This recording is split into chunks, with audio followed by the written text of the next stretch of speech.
अस्सलाम वालेकुम फ्रेंड्स। आज हम एक बहुत इम्पोर्टेंट टॉपिक की तरफ जा रहे हैं कि हम एक 10 मरला कंप्लीट बिल्डिंग का जो रेजिडेंशियल बिल्डिंग है उसका एस्टिमेट कैसे बनाएंगे, जो मटेरियल में हो और लेबर दोनों में हो, ठीक है, और या सिर्फ मटेरियल का हो या सिर्फ लेबर का हो। तो आज ही हम कंप्लीट डिटेल जानेंगे। तो इसके लिए मेरे पास एक ड्राइंग है, मैं उसको आपके साथ शेयर करता हूँ, ज़रा देख ले उसको। अच्छा, ये एक ड्राइंग है मेरे पास, जो इसकी वेट है 36 फीट और लेंथ इसकी 75 फीट है, ठीक है। जो यहाँ पे आपको ग्राउंड फ्लोर पे ये डायमेंशन नज़र आएगी, 75 फीट 4 इंच और 36 फीट। तो एक बहुत ज़बरदस्त प्लान है और इस पर काम भी शुरू है। तो इसका एक्चुअल जो एस्टिमेट है वो मैं आपके साथ शेयर करूँगा, लेकिन इस पर हम स्टेप बाय स्टेप काम करेंगे। और ये क्वांटिटी सर्वेयर्स के लिए एक बहुत बड़ी अपॉर्चुनिटी है कि वो इसको देख लें और इससे लर्निंग कर ले, उस पर प्रैक्टिस भी कर ले। दूसरा, इंजीनियर्स के लिए भी अच्छी अपॉर्चुनिटी है कि उनको बिल्डिंग्स की रेट्स का पता चले कि किस तरह ये और कितने कॉस्ट में ये कंप्लीट हो जाएगा। तो उसके लिए मैं स्टार्ट लूँगा बेसमेंट प्लान से। सबसे पहले आपने अगर कोई बिल्डिंग बनानी हो या घर बनाना हो, जो भी हो, तो उसके लिए प्लानिंग एंड डिज़ाइन होती है। जो क्लाइंट और डिज़ाइनर के बीच में होती है वो प्लानिंग होती है, और फिर उसको डिज़ाइन किया जाता है। और जो लोकल एडमिनिस्ट्रेटिव अथॉरिटी होती है उनसे अप्रूवल लिया जाता है कि उसके बाद इस पर काम करें। तो सबसे पहले जो हम बनाएंगे, अच्छा इसको मैं मिनिमाइज करता हूँ। यहाँ पे मैं एक एक्सेल शीट क्रिएट करता हूँ और उसको नाम देता हूँ एस्टिमेट। इसको ओपन करें। ये एक मेजरमेंट शीट है। इस पे मैं एक टेबल बनाता हूँ, सीरियल नंबर, आइटम डिस्क्रिप्शन, फिर उसके बाद यूनिट होते हैं, नंबर अगर तादाद में ज़्यादा हो, लेंथ, वेड्थ, इसकी हाइट और डेप्थ, फिर उसके बाद क्वांटिटी, और रिमार्क्स में अगर कुछ लिखना हो तो रिमार्क्स, ठीक है। स्टाइल आप चेंज कर सकते हैं फ़ॉन्ट का। अभी से मैं पूरी शीट का चेंज करता हूँ। ये एक टेबल बन गई मेरे पास, ठीक है। तो इस टेबल में अब मैंने सबसे पहले क्या करनी है, एक्सकेवेशन करनी है। अगर मैं बेसमेंट बना रहा हूँ तो एक्सकेवेशन करूँगा, और इसकी पिट मेरे जो यूनिट है वो दो सिस्टम में हो सकती है, या तो क्यूबिक मीटर होगी या क्यूबिक फुट होगी। तो अगर ड्राइंग फीट में है तो ये क्यूबिक फुट होगी। तो उसके लिए आप जाए, यहाँ पे डायमेंशन लिख लें। 75 फीट 4 इंच इसकी लेंथ है और 36 फीट इसकी विड्थ है। लेकिन ये मेक श्योर कर ले कि आपकी बेसमेंट फुल है, हाफ है, कितना है, उसके हिसाब से आपने ये चीज़ करनी है, ठीक है। तो मेरा बेसमेंट जो है हमने कंप्लीट लिया हुआ है। यहाँ पे एक पैसेज है, लेकिन वो पैसेज हमने वेंटिलेशन के लिए दिया हुआ है, तो इसलिए हम इसको भी एक्सकेवेट करेंगे। और यहाँ पे जो है 4.5 इंच ब्रेक वर्क करेंगे, और बाकी जो ये जगह है इसको आप फुली ब्रेक वर्क या आरसीसी वाल से कर सकते हैं। तो हमारी डिज़ाइन में ब्रेक वर्क है और फिर उसकी वाटर प्रूफिंग वगैरह हुई है, तो हम उसी पे जाएंगे, ठीक है। तो इसकी एक्सकेवेशन की हम लेते हैं। अच्छा, ये एक प्लॉट है। इसकी लेंथ जो है 75.33 है फीट में, ठीक है, और इसकी विड्थ 36 है। और हाइट और डेप्थ आप कैसे मेजर करोगे, इक्वल डाल ले। प्लेंथ लेवल जो है हमारा वो 2.5 फीट है, ठीक है, 2.5 फीट है। और टोटल जो डेप्थ है वो 10 फीट है हमारे पास। तो 10 माइनस 2.5, ये आपके पास हाइट आ जाएगी जो नेचुरल ग्राउंड से नीचे है, ठीक है। अब इसमें मैंने 3 इंच की लीन कंक्रीट करनी है और 6 इंच की राफ्ट करनी है। तो इसके साथ मैं ऐड करूँगा ये 7.5 प्लस 0.25 प्लस 0.5, ये मैंने टोटल डेप्थ जो है वो निकाल ली। ठीक है, तो अब इसके बाद ये क्वांटिटी मेरे पास कैसे आएगी, इक्वल डाले प्रोडक्ट, इन सब को मल्टीप्लाई करें नंबर को भी। ठीक है, और ब्रैकेट बंद करके इसको एंटर करें, तो ये आपके पास आ जाएगी 22,373 क्यूबिक फुट, 22,373 क्यूबिक फीट। ये आपके पास एक्सकेवेशन आ जाएगी। इसको मैं सेंटर पे करता हूँ, तो यहाँ पे क्लिक करके इस पे क्लिक करें, इसको भी इस पे क्लिक करें, और सील नंबर को भी तो इस पे क्लिक करें। अब एक्सकेवेशन के बाद जो मेनली जनरल आइटम आता है वो आपका लेवलिंग है, ड्रेसिंग है और कंपैक्शन है। ठीक है, तो वो एक काम आप करोगे, वो हमें हमेशा स्क्वायर फुट के हिसाब से होती है।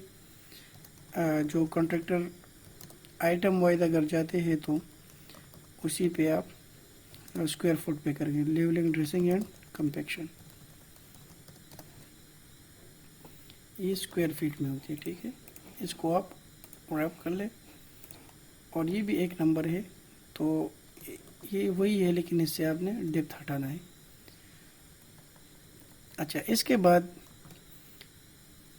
कॉलम के लिए या वॉल है उसकी फुटिंग के लिए आपने उससे नीचे अगर जाना है तो ठीक है, अदरवाइज आप राफ्ट से ऊपर आ सकते हैं। तो हम राफ्ट से ही आएंगे, तो उसके नीचे हमने कोई खुदाई वगैरह नहीं करनी। ठीक है, तो 3 नंबर पे जाते हैं, PCC 148, ये नहीं, ये लीन कंक्रीट है, सिर्फ उसकी एक स्ट्रेटा हमें प्रोवाइड करें जो कि हार्ड हो और लेवल हो, इसके लिए हम ये करेंगे। ठीक है, तो डायमेंशन यही होगी, लेकिन इसमें थिकनेस जो है वो हमने 4 इंच रखी है, तो ये होगी, तो ये 895 क्यूबिक फुट आपकी ये बन जाएगी।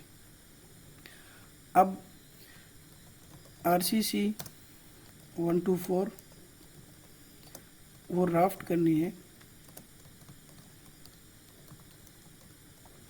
ठीक है, वो भी क्यूबिक फुट में होगी और यही जगह होगी, और राफ्ट की थिकनेस हमारे पास 0.5 फीट है। ये तो आपकी हो गई RCC।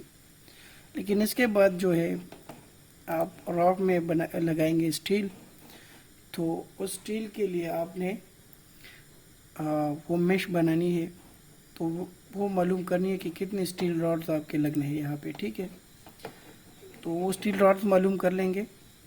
फिर उसके बाद जो जितने भी वॉल है इसके नीचे आपने बीम लगाना है, उस बीम पे आपने आगे फिर दीवार बनानी है, तो वो बीम जो है आपके स्लैब के साथ कनेक्टेड होगा। ठीक है, तो स्टील को मैं एक साइड पे मालूम करता हूँ, स्टील फॉर राफ्ट, तो नंबर मालूम करने के लिए उसकी वेट जो है 36 है, 36 डिवाइड बाई स्पेसिंग है 0.5 प्लस 1। ठीक है, ये इसकी नंबर आ गई, और लेंथ कितनी होगी, तो ये 75.33 फीट है, 75.33 फीट इसकी कट लेंथ है। इसको हम कहते हैं number of bar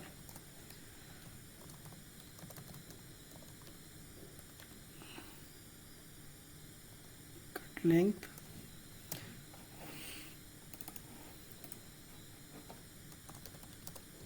unit weight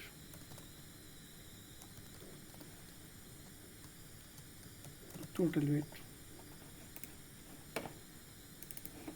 ये यूनिट वेट जो है वो आपका केजी पर RFT में होगा, रनिंग फीट में। ये नंबर ऑफ बार हो गए। इसको हम कहते हैं डिस्ट्रीब्यूशन बार, जो लंबाई के तरफ पे है, और ये मेन बार जो वेट वाइज है, जो शॉर्ट स्पैन पे है। तो शॉर्ट स्पैन पे मालूम करने के लिए 75.33 डिवाइड बाई 0.5 प्लस 1।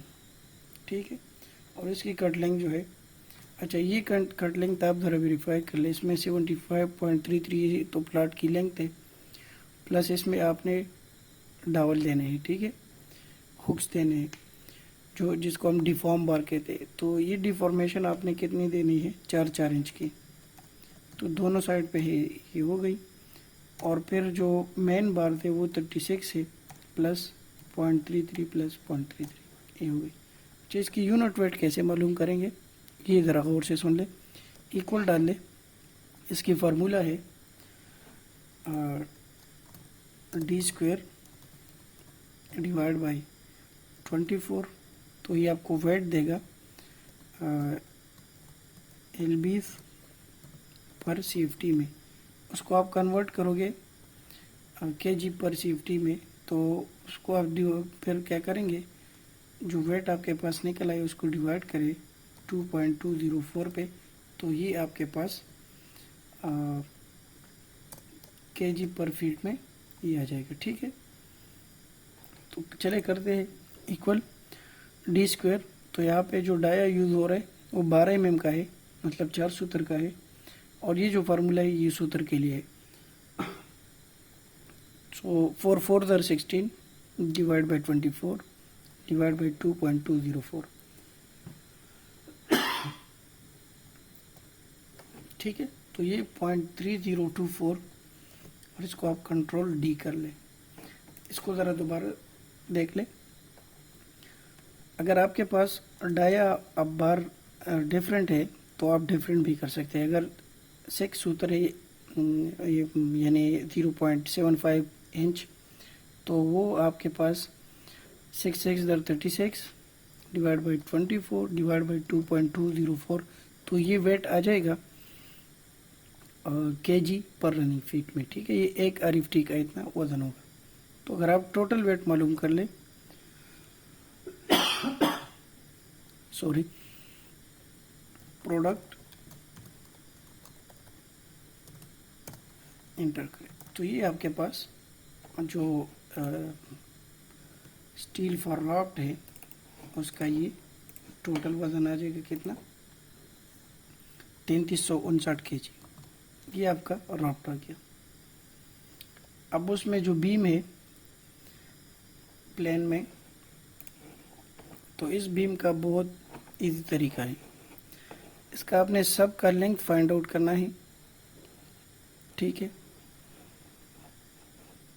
इस सब का आपने लेंथ फाइंड आउट करना है, और फिर इसकी नंबर ऑफ बार, उसमें 6 बार होंगे, 8 बार होंगे, उसको और उसकी कट लेंथ को ज़रब दे दे, और जो यूनिट वेट है तो ये आपको प्लेन बीम का वेट दे देगा कि इतना बीम है आपका।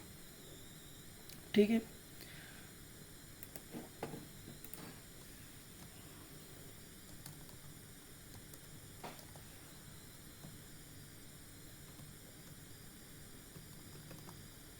इन दोनों को डिलीट करते हैं। अच्छा, यहाँ पे बीम ज़रा देख ले। ये वाला अगर आप देखें तो ये 75 है। ये अगर आप कंसिडर करें इसके साथ तो ये भी 75 है। ये अगर आप इसके साथ कंसिडर करें तो ये भी 75 है। तो कैलकुलेटर निकाले, इसको साइड पे कर ले, इसको देखे ये हो गया 75.33 मल्टीप्लाई, ये कितने हो गए 123, ये आपकी इतनी लेंथ आ गई। ठीक है, प्लस 16.75 ये हो गया, और 16.75 ये हो गया।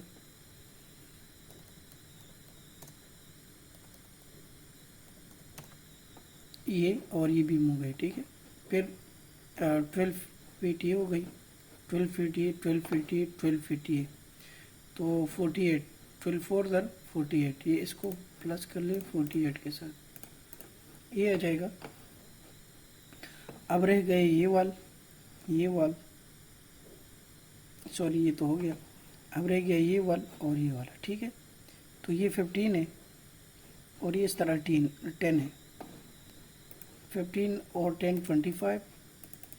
ठीक है, और जो वेट वाइज है वो 36 वो है, उसको 5 एक्सक्लूड कर ले तो 31 प्लस 35, 31 प्लस 36, ये एक 400 रनिंग फीट आपके पास बीम बन गई। ये एक जो है थंब रूल से भी आप कर सकते हैं इतना इम्पोर्टेंट नहीं है, 5-10% अगर आप स्टील ज़्यादा यूज़ कर लें तो कोई वो मसला नहीं है। तो इसकी कट लेंथ जो है आपको 400 रनिंग फीट आप डाल दें। नंबर ऑफ बार इसमें कितने होंगे,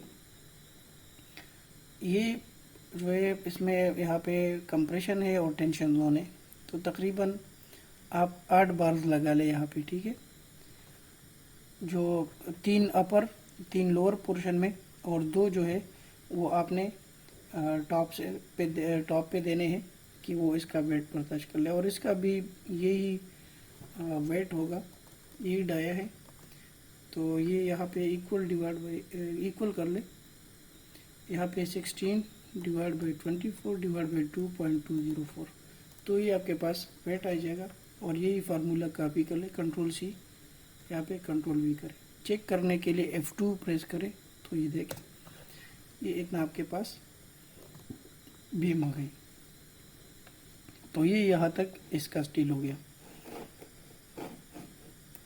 इसको एक ऊपर कर देते हैं क्योंकि हम एंड में जो है सब स्टील काउंट करेंगे कि ये इतना हमारा पूरे 10 मरले पे स्टील लग रहा है। अच्छा, ये इसका बीम हो गया, ठीक है। अब आते हैं इसकी दीवारों पे कि इसकी वॉल्स की कितनी वो है क्वांटिटी है, और ये हम कैसे बनाएंगे और किस चीज़ से बनाएंगे, ठीक है। तो ये जो डिज़ाइनर ने रिकमेंड किया है वो आप ब्रिक मेसनरी से एक्सटर्नल वॉल कर रहे हैं, जो कि आजकल स्टैंडर्ड है आरसीसी वॉल का, लेकिन आई थिंक इसने कास्ट कंट्रोल के लिए किया होगा। So this is designer choice, तो हम इसी पे जाएंगे, ठीक है। तो अगर आप देख लें व्यूवर्स,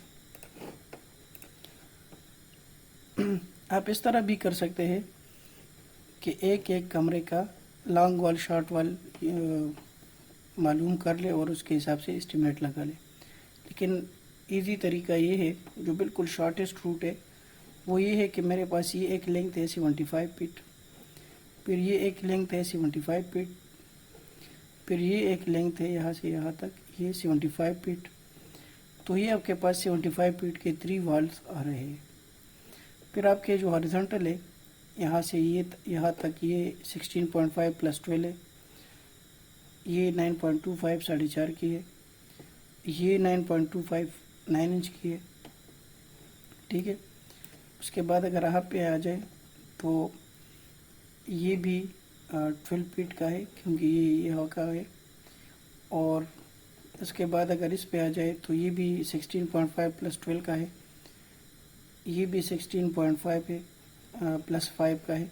तो ये सारा मैं मुहैया करता हूँ आपके सामने,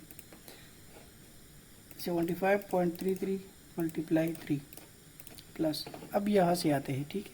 तो यहाँ से शुरू करें 16.5 प्लस 12, तो ये दीवार हो जाएगी 16.75 प्लस 12 प्लस, अब ये दीवार करनी है तो ये भी 12 है प्लस। अच्छा, ये हो गए, ठीक है, यहाँ तक हो गया। अब ये भी करनी है प्लस 16.75 प्लस 12 के 2 दीवारें हैं, एक और 2, सो 24। ओके, नाउ अब यहाँ तक हमने ऊपर सारे कर दिए, अब ये दीवार करनी है, ठीक है। तो ये 16.75 प्लस 5 है, 16.75 प्लस 5, ये भी हो गया। अब ये आ जाए तो ये एक पूरा दीवार है प्लॉट का, तो ये 2 दीवारें हैं 1 2, और ये तो उसके साथ हुआ था और ये वाला इसके साथ हुआ है। तो ये 36 मल्टीप्लाई 2, तो ये 72 हो जाएगा। तो टोटल रनिंग आपके पास आ रहे 401 फीट और 3 इंच। तो उसको यहाँ पे आप कर ले, मैं यहाँ पे लिख रहा हूँ ब्रिक वॉल इन बेसमेंट, वो क्यूबिक फीट में 1 क्वांटिटी है, 401.25 इसकी लेंथ है, वेट तो उसकी 0.75 है, और हाइट और डेप्थ उसकी है 10 फीट। तो ये इसका फार्मूला निकल गया, 3009 क्यूबिक फीट ये ब्रिक वॉल है। अच्छा, इसमें एक दीवार था 4.5 इंच का है, ओनली दिस वन, एक ये रह गया, और एक ये 5 फीट का है, और ये 9.5 25 का है, तो उसके साथ ये 5 ऐड कर ले, 9.25, 0.375, ये 4.5 का है, ठीक है। तो इसको यहाँ पे जो है ब्रेक वर्क को यहाँ पे ऐड कर ले, स्टेबल को नीचे कर ले। अच्छा, इसको आपकी जो कंक्रीट है, एक 4-8 एक अलग कंक्रीट है और एक 2-4 एक अलग कंक्रीट है, ठीक है। तो इसको भी अलग कर ले और इसको भी अलग कर ले।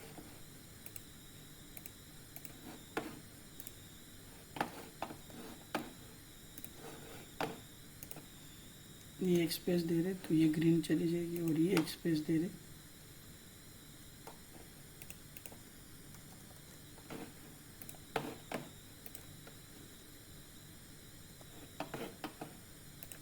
इसको डिलीट करें और इस कॉलम को ट्रिम कर लें। आप लोगों के लिए थोड़ा मसला होगा क्योंकि नए बंदे के लिए इतना तेज़ी से काम करना थोड़ा मुश्किल बन जाता है, ठीक है। ये एक एक गैप मैं इसलिए देता हूँ कि ये आइटमाइज हम बना रहे ताकि हमें फिर मसला ना हो। इसको हम कहते हैं टोटल क्वांटिटी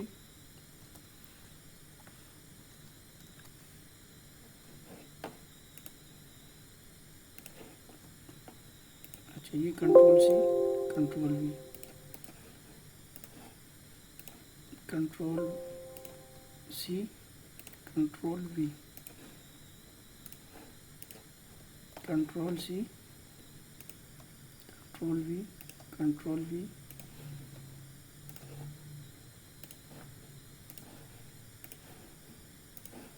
ठीक है। तो ये एक आइटमाइज डिटेल हमारे पास बन रहा है और होना भी इस तरह चाहिए। ये 5 नंबर आइटम हो गया। अच्छा, बेसमेंट में ब्रिक वर्क हो गई। अब आपने आना है स्लैब की तरफ। उसके लिए आपने शटरिंग करनी है और ये चीज़ें अगर कॉलम दे तो वो करने हैं, प्लस यहाँ पे स्टेयर दे जो ग्राउंड से नीचे आई है, यहाँ पे आप देखेंगे यहाँ पे, ठीक है। और यहाँ पे स्टेयर दे जो ये बेसमेंट से ऊपर गई है या ग्राउंड से नीचे आई है, तो ये 2 जगह पे आपको स्टेयर्स मिलेगी। तो ये 1-2 यहाँ पे स्टेयर दे, ये भी आपने काउंट करना है। अच्छा, दूसरा जो एक्चुअल उसके लिए सेटिस्फेक्शन के लिए आपने इससे ब्रेक वर्क से आपने डोर ओपनिंग और विंडो ओपनिंग माइनस करने हैं, जो कि मैं माइनस नहीं करूँगा इसलिए कि मैंने इसमें वेस्टेज नहीं डालनी। इसमें मैं 5-10% वेस्टेज डालूँगा, तो उस वजह से मैं इसमें वो इंक्लूड नहीं कर रहा। दूसरा एक पॉइंट है यहाँ पे कि इसको आपने ऐड करना है, एक 4.5 दीवार आपने साइड पे करना है। तो आपके पास 16.75 प्लस 16 नहीं 18 प्लस 18.375 प्लस 9.25 और 9 इंच प्लस 9 इंच 1.5 और ये 1.5 आपने ये ऐड करनी है। ये एक 4.5 की दीवार आपने 47 फुट यहाँ पे ऐड करनी है, इसके साथ कर लें 47.125, ठीक है। तो ये आपकी कंप्लीट ब्रिक वर्क हो गई बेसमेंट की।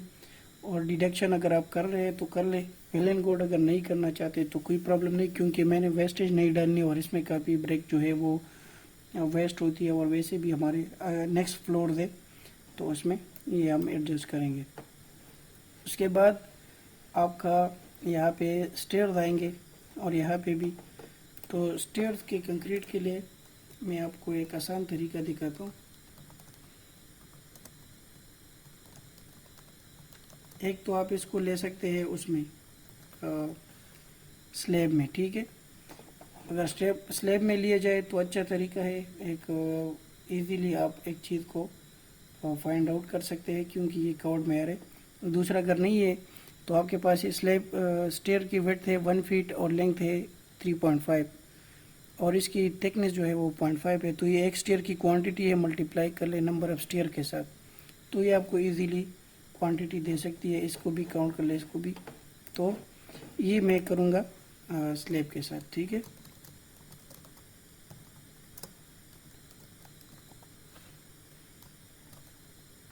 इसको मैं CFT में लूँगा। ये एक नंबर है 36 और इसकी वेट जो है अच्छा इसकी 75.33 और इसकी वेट जो है 36 है और थिकनेस 0.5 है, ठीक है। इसमें मैंने डिडक्शन करनी है, deduction of passage, deduction of OTS, ये जगह मैंने इससे डिडक्ट करनी है, ठीक है। तो ये मैं माइनस में डालूंगा तब ये डिडक्शन करेंगे फार्मूले में, अदरवाइज ये नहीं करेंगे। तो पैसेज मेरे पास 5 फीट वाइड है और इसकी लेंथ ऑलरेडी हमने यहाँ पे फाइंड आउट की है 47.125 और इसकी विड्थ है 5 और ये, ठीक है। तो ये इससे डिडक्शन हो जाएगी क्योंकि मैंने जो स्लैब है वो कम्प्लीटली कवर्ड लिया और OTS इसमें है 5 इक्वल प्रोडक्ट डाले, फार्मूला डाले, उस पर एंटर कर ले, पेरेंटर ये एक टेबल कॉपी करके यहाँ पे ले आए और इस पर फार्मूला लगा ले। तो ये आपके पास 1226 क्यूबिक फीट RCC स्लैब बन रही है, ठीक है।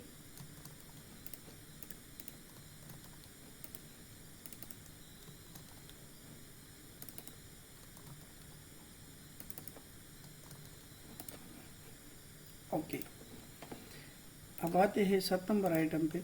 ये तो आपका बेसमेंट और ये जगह क्लियर हो गई, ठीक है।